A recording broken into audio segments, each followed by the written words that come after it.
ఇప్పుడు కేవలం 7,999 up to 10 kgs వరకు బరువు తగ్గి అధిక బరువు నుంచి వచ్చే ప్రధాన సమస్యలను దూరం చేసుకోండి. బోండా ఉమ 5 ఏళ్ల నుండి ఎక్కడ దాక్కున్నారో ఎవరికీ తెలియదన్నారు వెల్లంపల్లి శ్రీనివాస్. ఉదయం 11 గంటలకు లేచే వ్యక్తి ప్రజా సమస్యలు ఎలా పరిష్కరిస్తారన్నారు. ఈ వ్యాఖ్యలకు బోండా ఉమ స్ట్రాంగ్ కౌంటర్ ఇచ్చారు.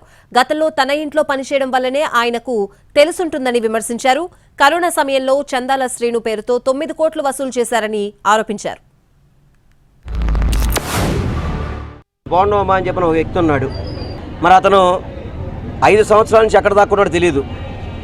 ఈరోజు ఎన్నికలు వచ్చినాయి కాబట్టి బయటకు వస్తున్నాడు. మానసిక ఒత్తిడితో ఇబ్బంది పడుతున్నాడు. ఇక్కడ గెలవలేము, జగన్మోహన్ రెడ్డి గారు హవా ముందు గెలవలేమని తెలిసిపోయింది అతనికి. గతంలో సూర్యుడిని చంద్రుని చూడలేదని చెప్పని ఇప్పుడు చంద్రుని చూస్తున్నాడు. చెప్పా మళ్ళీ సూర్యుని కూడా చూపిస్తాను నీకు, ఎందుకంటే నువ్వు అంత భయపడిపోతున్నావు. గెలవని నీకు అర్థమైపోయింది. చాలా పిచ్చి పిచ్చిగా ప్రారంభాలు చేస్తున్నావు నువ్వు. ఏదో ఈ 2 నెలల్లో నా సంగతి చూస్తాడంట. ఏంటి చూసేది నువ్వు? ఈ 2 నెలల తర్వాత నువ్వు ఇంటికి వెళ్ళడం ఖాయం. మళ్ళీ మరి నా పక్కన నాకు అటెండర్గా పనిచేసాడు కొన్ని రోజులు.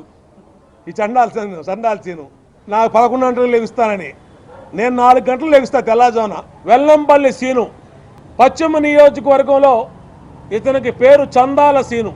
ఈ చందాల సీను గతంలో కరోనా వచ్చి అందరికీ పేద వర్గాలకి అందరికీ దండగైతే కరోనా వెల్లంపల్లికి పండగ అయింది. 9 కోట్లు వసూలు చేశాడు వ్యాపారస్తుల దగ్గర.